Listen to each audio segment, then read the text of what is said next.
Hello students, इस video में हम सीखेंगे कि how to solve word problems related to maxima and minima. यहाँ पे हम वर्ड प्रॉब्लम्स करेंगे जो मैक्सिमा एंड मिनिमा के साथ रिलेटेड होंगी। इसमें वर्ड प्रॉब्लम्स करने के लिए सबसे पहले तो बच्चे आपको बहुत ध्यान से स्टेटमेंट पढ़नी होएगी। स्टेटमेंट में मोस्टली 3 चीज़ों का ध्यान रखना होता है। वो 3 चीज़ें कौन सी हैं कि सबसे पहले आप ध्यान दो कि आपको गिवन क्या है, what is given to you. Second, आपको कुछ ना कुछ उन्होंने मैक्सिमाइज़ करने को बोला होएगा या मिनिमाइज़ करने को बोला होएगा, उस पर ध्यान देना है। एंड थर्ड, आपको ध्यान देना है कि क्या फाइंड आउट करना है या फिर क्या प्रूव करना है। इन 3 चीज़ों का आपको बहुत ज़्यादा ध्यान रखना पड़ेगा एंड इसके बेसिस पे ही ये क्वेश्चन होता है। एंड इसमें से इस 6.5 में से स्टूडेंट्स इट इज़ श्योर कि आपको एक क्वेश्चन 6 मार्क्स का आएगा ही आएगा। इसकी गारंटी है कि एक क्वेश्चन 6 मार्क्स का आपके फाइनल एग्ज़ाम में आपको आएगा ही आएगा 6.5 से। तो फिर ये टॉपिक बहुत ज़्यादा इम्पॉर्टेंट है। हम स्टार्ट करते हैं। Find 2 positive numbers whose sum is 15 and the sum of whose squares is minimum। Statement बहुत ध्यान से पढ़ो एंड समझो कि उन्होंने क्या बोला हुआ है। कहते find 2 positive numbers, 2 positive numbers निकालने हैं आपको जिनका सम 15 हो। जिनका सम 15 हो, आप सोच सकते हो कि ऐसे तो बहुत सारे नंबर है, 9 + 6 हो गया, 3 + 12 हो गया, और भी पता नहीं कितने को कॉम्बिनेशंस बना सकते हैं। लेकिन उन्होंने बोला कि नंबर्स ऐसे होने चाहिए and the sum of who squares is minimum, जिनके स्क्वायर्स का सम करके सबसे छोटा नंबर आए। मतलब जैसे 3 + 1, जैसे मैंने आपको ऑप्शन दी 3 and 12 की, या फिर हम लगा लें 4 and 11 की, है ना। लेकिन अब इसके स्क्वायर्स का सम करें, जैसे 3 का स्क्वायर 9 + 144, इसका 16 + 121, ऐसे करके हम जो भी पेयर सोचेंगे उनके स्क्वायर्स का सम करके देख सकते हैं ना हम क्या क्या आ रहा है। तो उनमें से हमें वो वाला पेयर चूज़ करना है जो ये वैल्यू को मिनिमाइज़ करे, सबसे छोटी वैल्यू बनाए। अब ऐसे तो पॉसिबल है नहीं कि हम पहले सारे पेयर्स बनाएं एंड फिर चेक करें कि किनके स्क्वायर्स का सम करके मिनिमम आ रहा है, क्योंकि सिर्फ होल नंबर थोड़ा ही ना, हम फ्रैक्शन में भी तो नंबर ले सकते हैं। तो फिर ऐसे तो इनफाइनाइटली मैनी पेयर्स बन सकते हैं। तो फिर हम क्या करेंगे, इसको mathematically with the help of maxima and minima करने की कोशिश करते हैं। हम ऐसा पेयर फाइंड आउट करने की कोशिश करते हैं जिनका सम करके 15 आए एंड जिनके स्क्वायर्स का सम क्या हो, मिनिमम। तो फिर इसमें गिवन क्या है कि आपको जो नंबर निकालने हैं वो पॉजिटिव होने चाहिए एंड उनका सम क्या है, 15 होना चाहिए, ये गिवन है। एंड आपको करना क्या है कि उनके स्क्वायर्स का सम क्या करना है, मिनिमम। जैसे मैंने आपको बोला है कि 101% इन्होंने आपको कुछ ना कुछ मिनिमाइज़ या मैक्सिमाइज़ करने को बोला होगा। मतलब इस क्वेश्चन में उन्होंने हमें मिनिमाइज़ करने को बोला है एंड क्या मिनिमाइज़ करने को बोला है, नंबर्स के स्क्वायर्स का सम, ठीक है। एंड हमें फाइंड आउट क्या करना है, वो नंबर्स फाइंड आउट करने हैं, ठीक है। अब देखो सोल्यूशन, हम सबसे पहले सपोज कर लेते हैं let the 2 positive numbers be x and y, कि वो जो 2 नंबर हैं पॉजिटिव वो कौन से हैं, x एंड y हैं। अब ATQ means according to question. According to question क्या गिवन है कि उनका सम, मतलब x + y किसके इक्वल होना चाहिए, 15 के। तो फिर वो मैंने लिख लिया x + y इज़ 15। अब देखो आप, हमें उन्होंने बोला है कि उनके स्क्वायर्स के सम को मिनिमाइज़ करना है। मैंने लिख लिया let S denotes the sum of squares of x and y, कि x एंड y के स्क्वायर्स का सम करके, मतलब x का स्क्वायर y का स्क्वायर, इसका सम करके जो आ रहा है, मुझे नहीं पता क्या आ रहा है, मैंने उसको क्या डिनोट कर दिया, s। अब हम चाहते क्या हैं, हम चाहते हैं कि इस s की वैल्यू मिनिमम हो। क्यों? क्योंकि उन्होंने बोला है कि sum of squares should be minimum. Then मैंने लिख दिया we want to minimize s। अब minima and maxima find out करने का हमें मेथड पता है एंड वर्ड प्रॉब्लम्स में बच्चे आपको local maxima and minima find out करना है। हमेशा क्या फाइंड आउट करना है, local maxima and minima. And हम पहली वीडियो में हम ये डिस्कस कर चुके हैं कि local maxima and minima find out करने के 2 मेथड्स होते हैं, first derivative test and second derivative test. Word problem ज़्यादा इजीली सॉल्व हो जाती हैं सेकंड डेरिवेटिव टेस्ट अप्लाई करके। देयरफॉर स्टूडेंट्स, अब इन सारी वर्ड प्रॉब्लम्स में हम सेकेंड डेरिवेटिव टेस्ट ही अप्लाई करेंगे। ऐसे नहीं है आप फर्स्ट डेरिवेटिव टेस्ट अप्लाई नहीं कर सकते हो, लेकिन सेकेंड डेरिवेटिव टेस्ट से ज़्यादा ईजिली हो जाता है। आपको कुछ पॉजिटिव नेगेटिव ऐसे नेबरहुड में देखने की ज़रूरत नहीं, सिंपली फर्स्ट डेरिवेटिव के बाद सेकेंड डेरिवेटिव निकालो एंड देखो कि पॉजिटिव साइन आ रहा है कि नेगेटिव आ रहा है। नेबरहुड में कुछ भी देखने की ज़रूरत नहीं है। दैट्स वाई अब हम कौन सा टेस्ट अप्लाई किया करेंगे सारे वर्ड प्रॉब्लम्स में, सेकेंड डेरिवेटिव टेस्ट। अब सेकेंड डेरिवेटिव टेस्ट के अकॉर्डिंग हमें जिसको मिनिमाइज या मैक्सिमाइज करना है, जिसकी मिनिमम या मैक्सिमम वैल्यू निकालनी है, हम सबसे पहले उसका क्या करते हैं, डेरिवेटिव। अब देखो मैं इसका तो डेरिवेटिव नहीं निकाल सकती। क्यों नहीं निकाल सकती? क्योंकि इसमें कितने अननोन्स हैं, कितने वेरिएबल्स हैं, 2 x एंड y। अब ऐसे नहीं है कि मैं x को कांस्टेंट मान लूँ या y को कांस्टेंट मान लूँ, दोनों ही वेरिएबल्स हैं, दोनों ही अननोन्स हैं। देन जब भी आपको मैक्सिमम एंड मिनिमम की प्रॉब्लम हो in case of word problems, तो सबसे पहले आपका मेन काम ये है कि उसमें नंबर ऑफ वेरिएबल्स 1 बना दो। Number of variable should be 1 before differentiation. आप ऐसे नहीं कर सकते कि आप इसका with respect to x derivative कर दो। अगर आप इसका with respect to x derivative करोगे तो वाई का डेरिवेटिव क्या लिखोगे, dy बाई डी एक्स लिखना पड़ेगा एंड फिर वो हमें पता नहीं होएगा। तो फिर मेक श्योर कि डिफ्रेंशिएशन से पहले आपने जिस टर्म को मैक्सिमाइज या मिनिमाइज करना है वो टर्म, वो एक्सप्रेशन एक वेरिएबल में हो। अगर उसमें एक से ज़्यादा वेरिएबल्स हैं तो उसको किसी भी तरीके से एक वेरिएबल में बनाओ। एंड वो तरीका क्या होता है एक वेरिएबल में बनाने का, गिवन इन्फॉर्मेशन को यूटिलाइज करना। अब देखो मुझे ये गिवन था कि इनका सम 15 है, तो फिर यहाँ से आप चाहे तो y की वैल्यू निकाल लो इन टर्म्स ऑफ x, चाहे x की निकाल लो in terms of y, doesn't matter, किसी की भी निकाल लो। जैसे मैंने y की निकाल ली इन टर्म्स ऑफ x, तो ये सारा एक्सप्रेशन किस में हो गया, x के इन टर्म्स में। अब मैं इसको मैक्सिमाइज या मिनिमाइज कर दूंगी, कैसे, सेकेंड डेरिवेटिव टेस्ट से। अगर आप x की निकाल लेते तो ये सारा एक्सप्रेशन y में हो जाता, तो फिर आप इसको डिफ्रेंशिएट कर देते विद रिस्पेक्ट टू y। अब क्योंकि मेरा एक्सप्रेशन सारा इन टर्म्स ऑफ x है, तो मैं क्या करूँगी, पहले हमारे पास क्या टेक्निक है सेकेंड ऑर्डर डेरिवेटिव टेस्ट की। सबसे पहले इसको डेरिवेटिव करो, इसको डिफ्रेंशिएट किया, ये आ गया। ये तो सिंपल कैलकुलेशंस हैं, आपको समझ में आ जाएंगी। फिर उसके बाद मैक्सिमा एंड मिनिमा के लिए हम क्या करते हैं, इस डेरिवेटिव को किसके इक्वल रख देते हैं, 0 के। Put ds by d x equal to 0। इसको 0 के इक्वल रख के हमेशा आपको यहाँ पे अननोन की वैल्यू निकालनी होगी। एक अननोन रखा होएगा ना आपने, उस अननोन की वैल्यू यहाँ पे मिल जाएगी। इन टर्म्स ऑफ कांस्टेंट भी मिल सकती है या फिर इन टर्म्स ऑफ मतलब कुछ कई बार कुछ गिवन होता है जैसे रेडियस, हाइट, उसके इन टर्म्स में भी निकल सकती है। अब देखो x की वैल्यू क्या आ गई, 15/2। फिर उसके बाद हमारे पास सेकेंड डेरिवेटिव टेस्ट में क्या करना होता है, हम double order derivative find out करते हैं। ये हमारा फर्स्ट ऑर्डर डेरिवेटिव था, ये इतना आ गया था एट लास्ट हमारे पास। अब मैंने इसका क्या किया, डबल ऑर्डर डेरिवेटिव मतलब इसको फिर से डिफ्रेंशिएट कर दिया, ये आ गया मेरे पास 4, है ना। फिर हमें डबल ऑर्डर डेरिवेटिव में according to the rule of test ये x की जो वैल्यू आई होती है, ये जो इसे हम क्रिटिकल पॉइंट बोलते हैं ना, इस क्रिटिकल वैल्यू को इस डबल ऑर्डर डेरिवेटिव में पुट करना होता है। अब जब मैं x की जगह 15/2 पुट करूँगी, इसको कौन से ना कोई असर होएगा क्योंकि ये तो ऑलरेडी कांस्टेंट है, ये 4 आ गया एंड ये ग्रेटर देन 0 है। And double order derivative test मैंने आपको एक्सप्लेन किया हुआ है पिछली वीडियो में कि अगर डबल ऑर्डर डेरिवेटिव की वैल्यू पॉजिटिव हो तो डैट मीन्स हमें उस पॉइंट पे क्या मिल रहा है, मिनिमा। हमें उस पॉइंट पे क्या मिल रहा है, मिनिमा। डैट मीन्स ये s मिनिमम होएगा, कब होएगा, जब x की वैल्यू क्या है, 15/2। डैट मीन्स जब x 15/2 है तो ये 15/2 क्या हो गया, पॉइंट ऑफ लोकल मिनिमा हो गया s का, ठीक है। एंड वैसे भी हमें मिनिमाइज ही करना था। डैट मीन्स ये एक्सप्रेशन कब मिनिमाइज होएगा, कब इसकी वैल्यू मिनिमम होएगी, जब x किसकी इक्वल होएगा, 15/2 से के इक्वल, क्योंकि हमने टेस्ट अप्लाई करके देख लिया। अब हम यही चाहते थे ना कि हमें ऐसी वैल्यूज चाहिए जिससे ये एक्सप्रेशन मिनिमम हो जाए, तो हमने इसको मिनिमाइज कर दिया, x 15/2 आ गया। अगर x 15/2 है लेकिन आपको तो 2 नंबर निकालने थे, y भी निकालना पड़ेगा। y की वैल्यू हम ऑलरेडी देख चुके हैं किसके इक्वल है, 15 - x के। यहाँ पे x की वैल्यू पुट करो तो y की भी आ गई।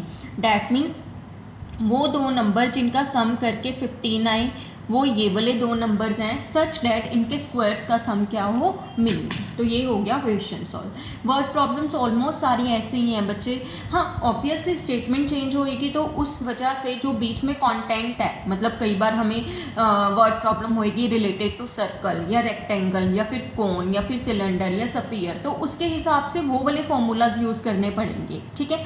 लेकिन आपको तीन चीज़ें ही मेन ध्यान में रखनी है कि क्या गिवन है, किसको मैक्सिमाइज या मिनिमाइज करना है, एंड क्या फाइंड आउट या प्रूफ करना है। बस मेन है आप उस पर कॉन्सेंट्रेट करो कि क्या मैक्सिमाइज या मिनिमाइज करना है। वो एक्सप्रेशन लिखो जिसको मैक्सिमाइज या मिनिमाइज करना है, एंड फिर जो भी गिवन है उसकी हेल्प से उसको इन टर्म्स ऑफ वन वेरिएबल बनाओ बिफोर डिफरेंशिएशन। ऐसे नहीं है कि उसमें दो वेरिएबल्स हो एंड आप उसका डेरिवेटिव करते जाओ, वो गलत हो जाएगा। सबसे पहले डिफरेंशिएट करने से पहले, लोकल मैक्सिमा मिनिमा का प्रोसीजर शुरू करने से पहले आपको उस एक्सप्रेशन को in terms of one variable बनाना पड़ेगा एंड फिर आगे कंटिन्यू करना पड़ेगा। अब हम नेक्स्ट करते हैं एग्जाम्पल नंबर 35। एग्जाम्पल नंबर 35 की स्टेटमेंट क्या है, देखो। Find the shortest distance of the point 0, C from the parabola y equal to x square where c lies between 1/2 and 5। क्या कह रहे हैं? Find the shortest distance। Shortest distance मतलब हमें ये चीज़ क्लियर होगी कि जो डिस्टेंस है that should be shortest. Shortest मतलब मिनिमम, कि जो हमें डिस्टेंस फाइंड आउट करना है इस पॉइंट का इस पैराबोला से, वो डिस्टेंस हमें ऐसा फाइंड आउट करना है जो मिनिमम डिस्टेंस हो, ठीक है। सी हमें दिया पड़ा है कि इसके बीच बीच में लाई कर रहा है। अब देखो y equal to x square, हमें पता है, हम +1 में कर चुके हैं, ये पैराबोला होता है, तो मैंने एक रफ सा डायग्राम बना लिया पैराबोला का। हमें पता है ये अपवर्ड पैराबोला होता है, तो हमने ये अपवर्ड पैराबोला बना दिया। 0, C पॉइंट मुझे नहीं पता कहाँ पे होगा, बट फॉर श्योर ये कहाँ पे होगा, y एक्सिस पे। यहाँ पे मैंने कोई 0, C ले लिया। अब इस पॉइंट का हमें पैराबोला से डिस्टेंस फाइंड आउट करना है। अब जैसे ये पैराबोला है बच्चे, इस पॉइंट का डिस्टेंस मैं ऐसे भी ले सकती हूँ, ऐसे भी ले सकती हूँ, ऐसे भी पैराबोला से कई वेज है डिस्टेंस लेने के। तो अब मुझे वो वाला डिस्टेंस फाइंड आउट करना है इन सारे डिस्टेंसेस में से जो डिस्टेंस क्या हो, मिनिमम। अब हम ऐसे तो जज करके बता नहीं सकते, तो हम with the help of local maxima and minima find out करने की कोशिश करते हैं कि ये डिस्टेंस कब मिनिमम होएगा। सबसे पहले मैं क्या करती हूँ, कोई भी पॉइंट चूज़ कर लेती हूँ पैराबोला पे। जैसे मैंने ये पॉइंट चूज़ कर लिया h, K। मैं क्या करती हूँ, इनका डिस्टेंस फाइंड आउट करती हूँ। अब देखो इनका मैंने क्या किया, let h, K be any point on the parabola. Let a denotes the distance between the point 0, C and h, K, कि इनके बीच जो डिस्टेंस है उसको मैंने किससे डिनोट कर दिया, a से। आप कोई भी नोटेशन रख सकते हो, B, C, D, E, F, कोई भी आप अल्फ़ाबेट चूज़ कर सकते हो, मैंने वैसे ही a ले लिया। अब इन दो पॉइंट्स के बीच में डिस्टेंस फाइंड आउट करने के लिए हमने सीखा हुआ है +1 में 10th क्लास में कि हम कौन सा फॉर्मूला लगाते हैं, डिस्टेंस फॉर्मूला। वही x2 - x1 का स्क्वायर प्लस y2 - y1 का स्क्वायर, फिर सारे का स्क्वायर रूट, ये मैंने फॉर्मूला लगाया। अब देखो हमें इस a को क्या करना है, मिनिमाइज। क्यों? क्योंकि हमें इसकी मिनिमम वैल्यू फाइंड आउट करनी है। अब मिनिमम वैल्यू फाइंड आउट करने के लिए हमें क्या करना पड़ेगा, इसको डिफरेंशिएट, फिर इसको 0 के इक्वल रखना पड़ेगा एंड सो ऑन। लेकिन मैंने आपको पहले ही बोला हुआ है कि डिफरेंशिएट करने से पहले मेक श्योर कि उसमें एक वेरिएबल हो। अब c तो कांस्टेंट ही है। c क्यों कांस्टेंट है? क्योंकि जिस चीज़ की बात आपकी क्वेश्चन की स्टेटमेंट में कर रखी हो ना, जो चीज़ क्वेश्चन की स्टेटमेंट में गिवन हो वो कांस्टेंट का ही रोल प्ले करती है। अब जो c पॉइंट है इसकी बात तो क्वेश्चन की स्टेटमेंट में कर रखी है, ये थोड़ा ही ना हमने अज्यूम किया है, तो ये पॉइंट तो फिक्स है कि ये y एक्सिस पे होएगा कहीं पे भी, है ना। c की वैल्यू कुछ भी हो सकती है, इसके बीच में से 2 है, तो ये 0, 2 पॉइंट हो गया, तो ये कांस्टेंट है। वेरिएबल वो है जो हम अज्यूम कर रहे हैं। हमने क्या अज्यूम किया है, पॉइंट h, K, मतलब h भी वेरिएबल है, k भी वेरिएबल है। क्यों? क्योंकि h भी कहीं पे भी हो सकता है, k भी कहीं पे भी हो सकता है, ठीक है। तो फिर इसमें दो वेरिएबल्स हैं, दो अननोन्स हैं, h एंड k। एंड मैं आपको पिछले क्वेश्चन में एक्सप्लेन कर चुकी हूँ कि आपको डिफरेंशिएट करने से पहले इसको in terms of one variable बनाना होगा। तो फिर या तो मैं k को in terms of h express करूँ या फिर h को in terms of k express करूँ, ताकि ये सिंगल वेरिएबल में रिड्यूस हो जाए। तो फिर वो मैं कैसे कर रही हूँ कि ये जो h, k पॉइंट है ये किसको सेटिस्फाई करेगा, पैराबोला को। क्यों करेगा सेटिस्फाई पैराबोला को, क्योंकि h, k क्या है, पैराबोला के ऊपर है, तो डैट मीन्स ये पैराबोला को क्या करेगा, सेटिस्फाई। हमेशा बच्चे ये बात याद रखना कि in term of one variable बनाने की टेक्निक यही है, गिवन इन्फॉर्मेशन को यूज़ करो। जो भी गिवन है उसको ध्यान से देखो, डायग्राम को ध्यान से देखो, जो गिवन है उसको ध्यान से देखो, तो डेफिनेटली बड़े आराम से जो आपका expression in terms of two variables है या मोर देन टू वेरिएबल्स है वो बड़े आराम से एक वेरिएबल में रिड्यूस हो जाएगा। तो h, k अगर पैराबोला के ऊपर है तो डेफिनेटली ये पैराबोला को क्या करेगा, सेटिस्फाई। ये इक्वेशन थी पैराबोला की हमारे पास, y equal to x square. Y की जगह हम क्या पुट कर देंगे, k, एंड x की जगह h, तो k किसके इक्वल आ गया, एक्स स्क्वायर के। तो k की वैल्यू एक्स स्क्वायर किसके इक्वल आ गया, एक तरीके से k से, k के इक्वल आ गया। ये मैं इसमें क्या कर देती हूँ, पुट कर देती हूँ फर्स्ट इक्वेशन में। तो एक्स स्क्वायर की जगह क्या पुट कर दिया, k, ये आ गया। ठीक है, इसको सॉल्व कर लिया।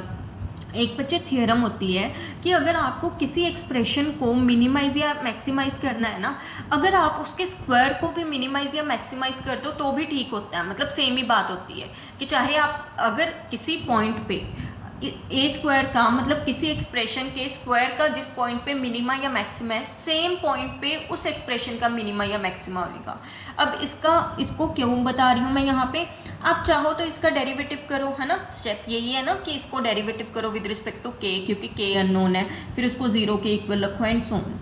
बट स्क्वायर रूट है ना, यहाँ पे स्क्वायर रूट का डेरिवेटिव करना इम्पॉसिबल तो नहीं है, हम कर सकते हैं, पावर रूल लगा के बड़े आराम से कर सकते हैं, लेकिन ये समटाइम्स कैलकुलेशंस को कॉम्प्लिकेट बना देता है। अब यहाँ पे चलो वैसे इतनी भी कॉम्प्लिकेटेड नहीं बनेंगी कैलकुलेशंस अगर मैं विद स्क्वायर रूट भी डेरिवेटिव कर दूँ, लेकिन अगर विदाउट स्क्वायर रूट करूँ तो ऑब्वियसली कैलकुलेशंस ईजी हो जाएंगी। तो फिर बच्चे जब भी आपको किसी रूट वाले एक्सप्रेशन को मिनिमाइज या मैक्सिमाइज करना हो तो सबसे बेस्ट वे है आप पहले रूट को ख़त्म कर दो, कोई प्रॉब्लम नहीं होती उससे, क्योंकि ये थियरम का रिजल्ट है। आप क्या करो, इसका रूट खत्म कर दो। कैसे करोगे, आप इसकी स्क्वायरिंग कर दो, एक नया एक्सप्रेशन आ गया। इस स्क्वायरिंग को हटाने के लिए आपने इसका नया नाम रख दिया, से b। अगर आप नहीं भी रखोगे नया नाम तो भी कोई प्रॉब्लम नहीं है। अब a को मैक्सिमाइज या मिनिमाइज करने की बजाय हम a स्क्वायर मतलब b को करेंगे। इसका क्या फ़ायदा है, इसका बस इतना ही फ़ायदा है कि इससे हमारी कैलकुलेशन थोड़ी आसान हो जाएंगी। अगर आप नहीं भी हटाओगे स्क्वायर रूट, अगर आप बिना स्क्वायर रूट हटाए क्वेश्चन करना चाहते हो तो सेम ही आंसर आएगा, कोई प्रॉब्लम नहीं आएगी। बट ये हो सकता है कि आपकी कैलकुलेशन थोड़ी सी मुश्किल हो जाए। इसीलिए मैं आपको यही एडवाइस दूंगी कि जब भी स्क्वायर रूट वाले एक्सप्रेशन को मैक्सिमाइज या मिनिमाइज करना हो तो बेस्ट वे है आप पहले स्क्वायर रूट को हटा दो। अब ये b आ गया, फिर वही तरीका जैसे मैंने आपको बताया हुआ है, इसका डेरिवेटिव करो। किसके विद रिस्पेक्ट टू करना है, जो हमारे पास वेरिएबल है। जैसे हमारे पास वेरिएबल कौन सा है, k है, तो इसको विद रिस्पेक्ट टू k क्या कर दिया हमने, डिफ्रेंशिएट। फिर उसको किसके इक्वल रख दो, 0 के, तो k की वैल्यू आ गई। हमेशा ज़रूरी नहीं है कि आपके पास वैल्यू 1 2 3 4 ऐसी आए, वो इन टर्म्स ऑफ कोई मतलब नॉन भी आ सकती है, जैसे ये इन टर्म्स ऑफ c आ गई, लेकिन ये भी एक तरीके से कांस्टेंट ही है। क्यों, क्योंकि c भी हमारे लिए कांस्टेंट ही है। फिर आपको क्या करना है, इसके बाद डबल ऑर्डर डेरिवेटिव, क्योंकि मैक्सिमा एंड मिनिमा का अगला स्टेप यही होता है ना। डबल ऑर्डर डेरिवेटिव किया, इसका मतलब दोबारा से डेरिवेटिव किया, वो 2 आ गया। ये डबल ऑर्डर डेरिवेटिव पे में k की जगह ये पुट करेंगे, लेकिन यहाँ पे तो पुट करने को है ही नहीं, तो फिर ये दिख रहा है ये पॉजिटिव है, तो डैट मीन्स b क्या हो गया, मिनिमम हो गया। जब k ये है, अगर b मिनिमम हुआ है तो डेफिनेटली a भी क्या होएगा, मिनिमम ही होएगा, क्योंकि ये थ्योरम का रिजल्ट है। तो a का लोकल मिनिमा आ गया इस पॉइंट पे। हमें वैसे भी इसको शॉर्टेस्ट डिस्टेंस फाइंड आउट करना था ना, मतलब जब k की वैल्यू ये होएगी तो a क्या होएगा, मिनिमम होएगा। हम यही चाहते थे, a मतलब डिस्टेंस, a का क्या मतलब है, डिस्टेंस, मतलब a मिनिमम होएगा जब k की ये वैल्यू होएगी। अब जो उन्होंने मिनिमाइज या मैक्सिमाइज करने को बोला था वो तो हमने कर दिया। अब मैंने बोला था थर्ड पॉइंट ये ध्यान रखा करो, क्या फाइंड आउट करना है, क्या प्रूफ करना है। अब उन्होंने फाइंड करने को बोला था शॉर्टेस्ट डिस्टेंस, मतलब उस डिस्टेंस की वैल्यू, मतलब एक तरीके से हमें किसकी वैल्यू फाइंड आउट करनी है, ए की वैल्यू फाइंड आउट करनी है, मतलब ये वैल्यू फाइंड आउट करनी है। उन्होंने शॉर्टेस्ट डिस्टेंस फाइंड आउट करने को बोला था ना, मतलब ए की वैल्यू फाइंड आउट करनी थी। ए की वैल्यू के लिए हमें के की वैल्यू चाहिए एंड एच की चाहिए। के की तो हमारे पास निकल चुकी है एंड ये वैल्यू से मिनिमम ही बनेगा हमारा ए वाला एक्सप्रेशन। हमें एच की वैल्यू निकालनी है। जैसे हमें पता है यहाँ से एच स्क्वायर किसके इक्वल है, के, तो यहाँ से हमारी एच की वैल्यू आ जाएगी। एच स्क्वायर के इक्वल है, के की ये वैल्यू पुट की, एच की वैल्यू आ गई, तो ये हमारे पास पॉइंट आ गया। ये पॉइंट्स हमने ए एक्सप्रेशन में पुट किए। ए एक्सप्रेशन में क्यों पुट किए, क्योंकि उन्होंने बोला था डिस्टेंस की वैल्यू निकालने को, है ना।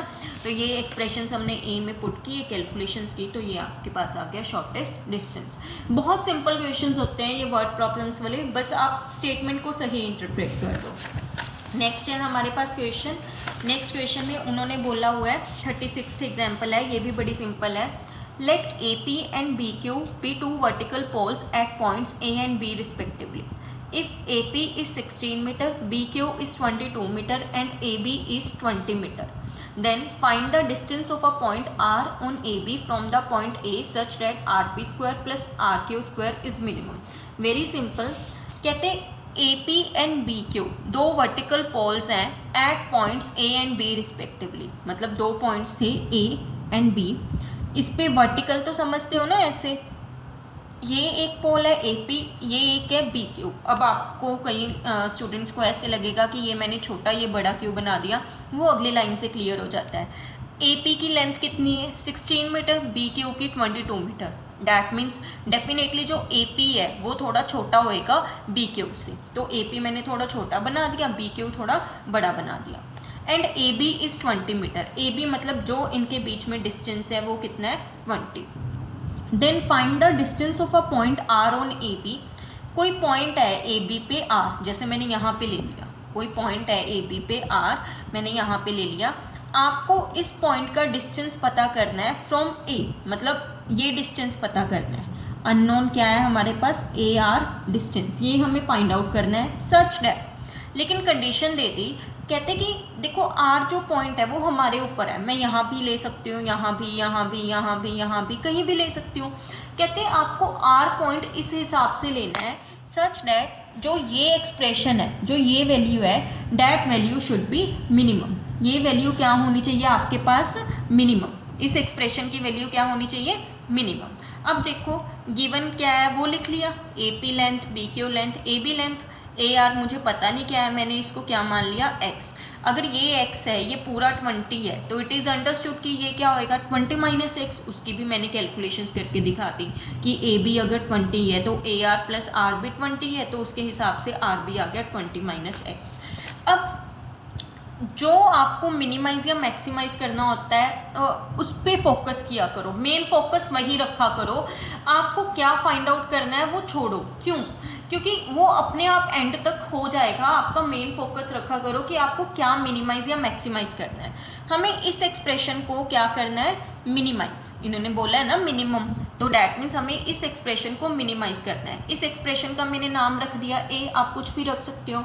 We want to minimize A, but RP square and RQ square की वैल्यू तो पता चले हमें। देखो डायग्राम में देखो, RP है ये वैल्यू है।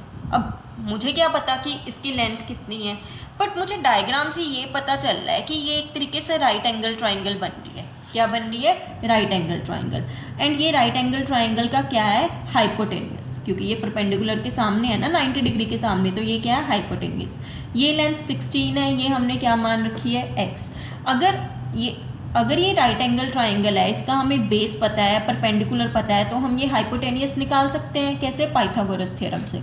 According to Pythagoras theorem in this triangle PR square किसके इक्वल होएगा, PA square plus AR square. ठीक है ना, PR स्क्वायर किसके इक्वल होएगा, PA square plus AR square. PA की वैल्यू पता थी 16 स्क्वायर प्लस X स्क्वायर, तो ये PR स्क्वायर की वैल्यू निकल गई। सिमिलरली इस ट्राइंगल में आप RQ की निकाल सकते हो, क्योंकि हमें RQ भी चाहिए। सेम यहाँ पे मैंने क्या लगाई, पाइथागोरस थ्योरम, आपको समझ में आ जाएगा। तो r³ की ये वैल्यू आ गई, ये वैल्यूज़ इसमें क्या कर दी, पुट कर दी। उसके बाद सेम स्टेप्स है बच्चे, इसका डेरिवेटिव करो, क्योंकि हमें इसको मिनिमाइज या मैक्सिमाइज करना है एंड इसमें कोई प्रॉब्लम भी नहीं है, ये तो है ही in terms of single variable. देखो इसमें x ही है ना अननोन, बाकी सारे तो कांस्टेंट है, तो फिर इसमें कोई प्रॉब्लम भी नहीं है कि हमें पहले सिंगल वेरिएबल में कन्वर्ट करना है। वैसे इसका डेरिवेटिव करो, फिर क्या करो, उस डेरिवेटिव को आप 0 के इक्वल रखो, x की वैल्यू निकालो, फिर डबल ऑर्डर डेरिवेटिव किया, वो पॉजिटिव आ गया, तो डैट मीन्स a क्या हो गया, मिनिमम, मतलब ये एक्सप्रेशन हो गया मिनिमम। ये बात ध्यान में रखना बच्चे, ऑटोमेटिकली वही बनेगा, मिनिमम बनेगा एक्सप्रेशन अगर स्टेटमेंट में उन्होंने मिनिमम करने को बोला है, मैक्सिमम बनेगा एक्सप्रेशन अगर स्टेटमेंट में उन्होंने मैक्सिमम करने को बोला है, ये ऑटोमेटिकली हो जाएगा, तो इसकी मत टेंशन लेना। तो x 10 क्या हो गया, point of local minima, and हमें x की ही वैल्यू निकालने को बोला था, तो x की वैल्यू क्या आ गई, 10 मीटर। ये हो गया आपका आंसर। अब हमारी एक और प्रॉब्लम है 37th प्रॉब्लम, ये भी सिंपल है। देखो 37th प्रॉब्लम में उन्होंने क्या बोला हुआ है, if length of 3 sides of a trapezium other than base are equal to 10 centimetre then find the area of the trapezium when it is maximum. कहते length of 3 sides of a trapezium other than base, ये trapezium की shape होती है, ये आपने देखी होगी, पढ़ी होगी अपनी लोअर क्लासेस में, 10th एंड उससे पहले वाली क्लासेस में। कहते हैं इसके 3 साइड्स की लेंथ बेस को छोड़ के 10 है, मतलब ये 4 साइड्स होती है ना ट्रेपेजियम की, ये साइड, ये साइड, ये साइड, इन तीनों की लेंथ कितनी बता दी, 10। कहते बेस को छोड़ दो, मतलब बेस को छोड़ के बाकी जो 3 साइड्स हैं उनकी लेंथ कितनी है, 10। कहते find the area of the trapezium when it is maximum. कहते एरिया निकाल लो ट्रेपेजियम का, कौन सी स्टेट पे निकालना है, जब वो मैक्सिमम, मतलब आपको ये 3 साइड्स की लेंथ बता दी 10, इसकी लेंथ आपको इस हिसाब से रखनी है कि एरिया क्या हो, मैक्सिमम हो, ज़्यादा से ज़्यादा हो, ठीक है। अब जो गिवन है वो तो ठीक है मैंने लिख लिया, पर जो मैक्सिमाइज या मिनिमाइज करना है उस पर कॉन्सेंट्रेट करते हैं, एरिया को करना है। तो सबसे पहले मैंने क्या किया, एरिया का फॉर्मूला लिख दिया। ये बच्चे फॉर्मूलाज आपको पता होने चाहिए, यहाँ पे ट्रेपेजियम यूज़ होएगा, सिलेंडर यूज़ होएगा, कोन यूज़ होएगा, स्फीयर यूज़ होएगा, रेक्टेंगल, सर्कल, ये सारे शेप्स के फॉर्मूलाज आपको पता होने चाहिए। वैसे ये सारे फॉर्मूलाज आपने ऑलरेडी कर रखे हैं अपनी 9th क्लास में, 10th क्लास में, बस आपको वो रिवाइज करने हैं एंड इंग्लिश में करने हैं, हो सकता है आपने पंजाबी में किए हों, तो फिर बस आपको वही फॉर्मूलाज रिवाइज करने हैं। ये आपने पढ़ा होएगा डेफिनेटली। एरिया ऑफ ट्रेपेजियम का फॉर्मूला होता है 1/2 into sum of parallel sides. Parallel sides मतलब बच्चे ये ट्रेपेजियम में 2 पैरेलल साइड्स होती हैं, मतलब ये दोनों, मतलब ये वाली साइड, ये साइड एंड ये साइड, इनका सम इंटू हाइट, हाइट मतलब ये डिस्टेंस, ये वाली हाइट, ये एरिया ऑफ ट्रेपेजियम का फॉर्मूला होता है, ठीक है। अब देखो sum of parallel sides, parallel sides का मैं सम कैसे करूं, मुझे ये साइड तो पता है ये 10 है, ये तो मुझे पता ही नहीं कि ये कितनी है, ठीक है, एंड ना ही मुझे हाइट पता, तो फिर मेरे पास हो गए 2 अननोन, एक ये साइड अननोन होगी, एक ये हाइट अननोन होगी, लेकिन 2 अननोन मैं इसमें रख नहीं सकती। क्यों नहीं रख सकती, अगर 2 अननोन रखूंगी तो डेरिवेटिव कैसे करूंगी, क्योंकि मैक्सिमाइज या मिनिमाइज करने के लिए डेरिवेटिव करना पड़ता है एंड उसमें एक ही अननोन होना चाहिए। तो सबसे पहले मैं क्या करती हूँ, इसमें एक अननोन बनाने की कोशिश करती हूँ। कैसे, let height of trapezium be h, height मैंने h सपोज कर ली, मतलब ये लेंथ कितनी सपोज कर ली, h, एंड हमें पता है कि ये लेंथ 10 है। अगर ये 10 है बच्चे, जो इसके बिल्कुल पैरेलल है ये वाली, ये भी क्या होएगी, ऑब्वियसली ये 10 होएगी, ठीक है। इसको मैंने x अज्यूम कर लिए, लेट AP इज x। अब ये दोनों ट्रायंगल एंड ये दोनों ट्रायंगल, ये कॉन्ग्रुएंट है। क्यों है ये कॉन्ग्रुएंट, ध्यान से देखो, कॉन्ग्रुएंट पता है ना, जिसको पंजाबी में शायद सर्वांग सम बोलते हैं। कॉन्ग्रुएंट क्या होता है, देखो अगर मतलब अगर 2 ट्रायंगल्स है, अगर उनकी साइड्स में मतलब रूल्स होते थे, एक तो SSS रूल था, साइड साइड साइड, एक ASA रूल था, एंगल साइड एंगल, एक RHS रूल भी था। RHS रूल में होता है कि एक राइट एंगल, एक हाइपोटेनियस एंड अगर एक साइड इक्वल हो, तो यहाँ पे RHS रूल लग रहा है। बाय RHS रूल मतलब राइट एंगल। बच्चे ये आपने पंजाबी में किए होंगे, बट किए होंगे डेफिनेटली अपनी 9th 10th क्लासेस में। प्लीज़ आप इनको रिवाइज कर लेना, इसके बिना आपको एक्सरसाइज मुश्किल लगेगी। देखो ये दोनों ट्रायंगल्स हैं, इनका ये राइट एंगल है 90 डिग्री का, ठीक है, और ये हाइपोटेनियस है, ये हाइपोटेनियस इक्वल है, एक एंगल इक्वल हो गया और ये वाली साइड इक्वल होगी क्योंकि ये भी एच है ये भी एच है, तो डेफिनेटली ये दोनों साइड्स क्या होंगी, कॉन्ग्रुएंट। कौन से रूल से, बाय RHS रूल। अगर दोनों साइड्स कॉन्ग्रुएंट होगी तो फिर डैट मीन्स हम क्या कह सकते हैं कि उनके तीनों साइड्स इक्वल होंगी एंड तीनों एंगल्स इक्वल होंगे। ये दोनों तो इक्वल थी, मतलब अगर ये x है तो डेफिनेटली ये वाली साइड ये QB भी क्या होगी, x होगी। इसका क्या फ़ायदा हो गया, इसका ये फ़ायदा हो गया कि हमें ये AB लेंथ पता चल गई। कैसे, ये AB लेंथ कितनी होगी, ये AP plus PQ plus QB मतलब x प्लस 10 प्लस x, तो ये AB लेंथ आ गई 2x प्लस 10। ठीक है, अब A मतलब एरिया में ये वैल्यूज पुट कर दी, ये एरिया था ना, इसमें ये वैल्यूज पुट कर दी 1/2 into sum of parallel sides. Sum of parallel sides मतलब ये 10 plus 2x plus 10 into height h। लेकिन अभी भी प्रॉब्लम है, अभी भी प्रॉब्लम कौन सी है कि मैं इसका अभी डेरिवेटिव नहीं कर सकती। क्यों नहीं कर सकती, क्योंकि इसमें कितने अननोन्स है, 2 अननोन्स है। कौन कौन से, x एंड h। तो पहले मैं h को निकालती हूँ इन टर्म्स ऑफ x, या फिर आप x निकाल सकते हो इन टर्म्स ऑफ h, जो बहुत सिंपली निकल जाएगा। क्या करो, ये एक राइट एंगल ट्राइंगल है, यहाँ पे पाइथागोरस थ्योरम लगा दो, मतलब 10 स्क्वायर किसके इक्वल हो जाएगा, x square plus h square के। तो फिर ये h की ये वैल्यू निकल गई, ये इसमें पुट कर दी। ठीक है, फिर आपको क्या करना है, इसका डेरिवेटिव उसको 0 के इक्वल एंड सो ऑन, जो बहुत सिंपल सी टेक्निक है, हम पिछले क्वेश्चंस में डिस्कस कर चुके हैं लोकल मैक्सिमा मिनिमा की। मैंने ना इसको पहले स्क्वायर कर दिया, क्यों कर दिया, जैसे मैंने पिछले क्वेश्चन में बताया था, कैलकुलेशन ईजी बनाने के लिए कि रूट हट जाए। अगर आप बिना स्क्वायर करके भी ये क्वेश्चन करना चाहते हो तो भी हो जाएगा, बट हो सकता है कि कैलकुलेशन थोड़ी मुश्किल हो जाए। इसका नया नाम रख दिया, फिर इसको क्या कर दिया मैंने, डेरिवेटिव dB/dx। फिर इसका बच्चे डेरिवेटिव करके उस डेरिवेटिव को किसके इक्वल रख दिया मैंने, 0 के। x की वैल्यूज़ निकाल ली, x की -10 आई एंड 5 आई। -10 तो रिजेक्ट हो जाएगी क्योंकि लेंथ कभी भी नेगेटिव नहीं हो सकती। x किसको डिनोट कर रहा था, लेंथ को डिनोट कर रहा था ना, इस लेंथ को। ये लेंथ कभी नेगेटिव हो सकती है नहीं ना, तो फिर x की कौन सी वैल्यू रिजेक्ट होगी, नेगेटिव वाली। x 5 आ गया, फिर डबल ऑर्डर डेरिवेटिव किया, उससे नेगेटिव वैल्यू मिली। मतलब अगर डबल ऑर्डर डेरिवेटिव करके नेगेटिव वैल्यू मिल रही है मतलब मैक्सिमम होएगा। एंड वैसे भी उन्होंने एरिया को क्या करने को बोला था, मैक्सिमम।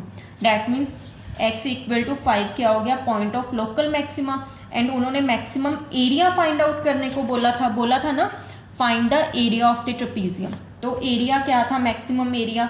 एरिया का हमारे पास एक लास्ट ये एक्सप्रेशन आया था ना, इसमें x की वैल्यू पुट कर दी तो ये क्या आ गया, एरिया। ठीक है, अब आपकी लास्ट एग्जांपल है बच्चे 38। ये थोड़ी सी मतलब हो सकता है आपको थोड़ी सी मुश्किल लगे क्योंकि इसमें कौन सिलेंडर ये आ रहे हैं, बट है सिंपल। अगर ध्यान से देखो तो बस आपकी ना थोड़ी बहुत ज्योमेट्री यूज़ हो जाती है इसमें, आपने जो 10th 9th में कर रखी है। देखो स्टेटमेंट क्या है, prove that the radius of the right circular cylinder of greatest curved surface area which can be inscribed in a given cone is half of that of cone। कहते proof करो radius, किसका radius, cylinder का। वो cylinder कैसा है, कहते proof करो radius, किसका रेडियस, सिलेंडर का। सिलेंडर का जो सरफेस एरिया है, curved surface area, that should be greatest.